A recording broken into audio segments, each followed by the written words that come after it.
बंदे का नाम है काजुकी और रात के समय में इसकी छोटी बहन इसे कॉल करती है। कॉल पर कहती है कि भाई कचरे को बाहर फेंक देना, नहीं तो लैंडलेडी फिर से तुम्हारे ऊपर चिल्लाएगी। कॉल कटने के बाद वो रात के अंधेरे में अकेला सड़क पे जा रहा था कचरा फेंकने। जब काजुकी सामने देखता है तो कचरे के अंदर एक लड़की बैठी होती है। ये हाथ में एक छतरी होती है और एक टेडी बियर। उसकी दूसरी हाथ की कलाई के ऊपर टाँके लगे हुए थे। काजुकी उस लड़की को इग्नोर करते हुए कचरा फेंक के वहाँ से जाने लगता है, लेकिन तभी वो लड़की काजुकी को कहती है क्या तुम्हारी कोई छोटी बहन है क्या। सुनकर काजुकी थोड़ा घबराता है और कहता है कि हाँ मेरी छोटी बहन है, बस उसकी यही सबसे बड़ी गलती थी। ये स्टोरी यही से बहुत ज्यादा डार्क होती चली जाएगी। हाँ, वीडियो शुरू करने से पहले मैं तुम्हें बता देना चाहता हूँ मेरे पास एक डिस्कॉर्ड सर्वर भी है जहाँ पर मैं पूरा दिन वेलापंती करता रहता हूँ, जाके ज्वाइन कर लो, लिंक डिस्क्रिप्शन पिन कमेंट। चलो वीडियो शुरू करते हैं। अगले दिन अपने दो दोस्तों से मिलता है जिसका नाम यामा और गोटो होता है। बातचीत के दौरान उसका दोस्त गोटो उसे एक मैगजीन देता है, एक डीवीडी देते हुए कहता है ले भाई तू भी मजे कर, क्या याद करेगा तेरे भाई को। और जब वो डीवीडी पे लड़की छपी हुई देखता है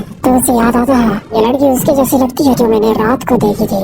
रात होने पर काजुकी अपने घर आ जाता है। उसके दोस्त ने डीवीडी दी थी वो कचरे के अंदर डाल देता है। क्या यार इस कचरे को मैं दिन में फेंकने की सोचता हूँ, लेकिन मेरी नींद ही नहीं खुलती। सोचता है कि ये कचरा भी बाहर फेंकना चाहिए, तो लैंडलेडी मुझे फिर से बोलने की। जब वो कचरा फेंकने जाता है वहीं पर वो फिर से लड़की बैठी होती है। उस लड़की को देखकर वो दूर से ही कचरे को फेंक देता है। तभी वो लड़की बोल पड़ती है तुमने मेरा कैंची खराब कर दिया। काजुकी उसकी बातों को इग्नोर करते हुए वहाँ से चुपचाप निकल जाता है और की पौड़ी चढ़ते हुए कहता है एक तो वो हर रात कचरे में बैठी रहती है और दूसरा ऊपर से मुझे ही कह रही है यही कि उसका सॉफ्ट टॉय मैंने गंदा किया। क्या बकवास है। जब वो अपने घर का दरवाजा बंद करने लग जाता है तभी वो लड़की आकर उसे बंद करने से रोकती है और वो दरवाजा खोल कर अंदर घुस जाती है। वो कहते है कि तुमने मेरे कैंची खराब किया है, या तो मुझे धोने भी नहीं दोगे। काजुकी उसे यहाँ से बाहर जाने को कहता है, लेकिन वो लड़की तभी चिल्लाना शुरू कर देती है। ना चाहती हुई वो उसे अपना वॉशरूम को यूज करने देता है। जब वो उसे धो रही होती है तभी उस टॉय के अंदर एक अजीब सा लिक्विड सा निकलता है। उसके अंदर से बहुत गंदी बदबू आ रही थी। अगर ध्यान से देखो तो उसके सॉफ्ट टॉय में वही टाँके लगे हुए थे जो कि उसके हाथ पे थे। लेकिन काजुकी अपने दोस्तों को सब कुछ बता देता है। अरे कौन है वो लड़की, साले मुझे भी लगा दे, अपने भाई को बोल गया। जब वो रास्ते में जा रहे होते हैं तभी उसे दो लड़कियों की बातें सुनाई देती है। आपस में एक अर्बन लेडी के बारे में बातें कर रही होती है। वो लड़कियाँ आपस में बातें कर रही थी कि आधी रात को एक लड़की दिखती है और वो एक सवाल पूछती है।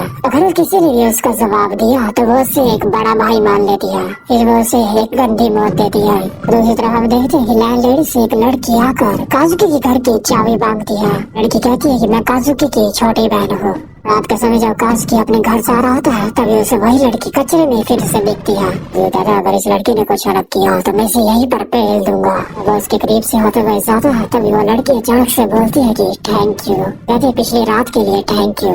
सुनकर काजुकी थोड़ा हैरान होता है लेकिन उसकी बात इग्नोर कर वहाँ से जाने लगता है। तभी वो लड़की उसे चिल्लाते हुए पीछे से कहती है कि 1 जून को तुमने ब्रेड रोल खाए थे, 6 जून को तुमने स्प्रिंग रोल और पुडिंग खाई थी, 7 जून को तुमने एक मूवी का रेंट पे लिया था, 8 जून को तुमने बर्गर, टूथब्रश और गार्बेज बैग भी खरीदे थे। और वो उसे वही डीडी दिखाती है जो कि उसने कचरे में पहले फेंक दी थी। ये देखकर काजुकी गुस्सा आता है और उसके ऊपर चिल्लाना शुरू करता है। वो कहता है कि तुम्हें दूसरे का कचरा नहीं देखना चाहिए। उसे वार्निंग देकर वापस घर आ जाता है। जब वो घर आता है तो देखता है वहाँ पर पूरा घर एकदम साफ सुथरा है। ऐसा लग रहा था कि उसकी छोटी बहन ने ये सब कुछ साफ किया होगा। चुपचाप जाकर वो बेड के ऊपर सो जाता है। रात होने पर उसके घर का दरवाजा खुलता है और उसके घर में कोई तो आता है। काजुकी की बेड की चादर को ठीक करता है और उसके कपड़े को भी तेल लगा देता है और हमें पता चलता है कि ये वही लोलिता लड़की है जो कि उसके घर में घुस गई थी। अगले दिन काजुकी के घर उसकी छोटी बहन आती है जिसका नाम होता है हिकारी। हिकारी उसके कमरे को देखकर बहुत ज्यादा खुश होती है कि उसने आज सफाई कर ली। हिकारी कहती है कि मोम ने मुझे कुछ पैसे दिए थे और उस पैसों से मैंने थोड़ा मेकअप खरीद लिया और बाकी बचे हुए पैसे से मैं तुम्हें ट्रीट देना चाहती हूँ मेरे भाई।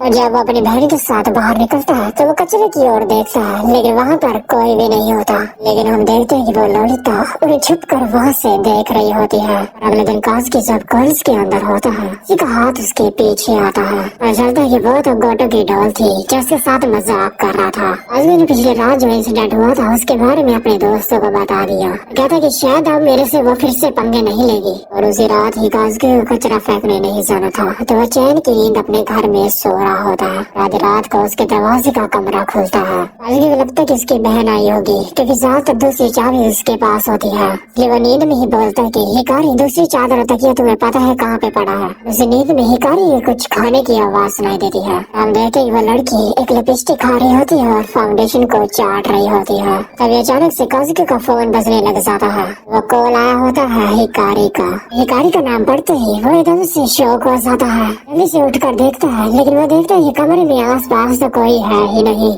कमरा उसका जैसे का तैसा बिल्कुल साफ सुथरा था। सोचता है कि शायद मैं कोई सपना देख रहा होऊंगा।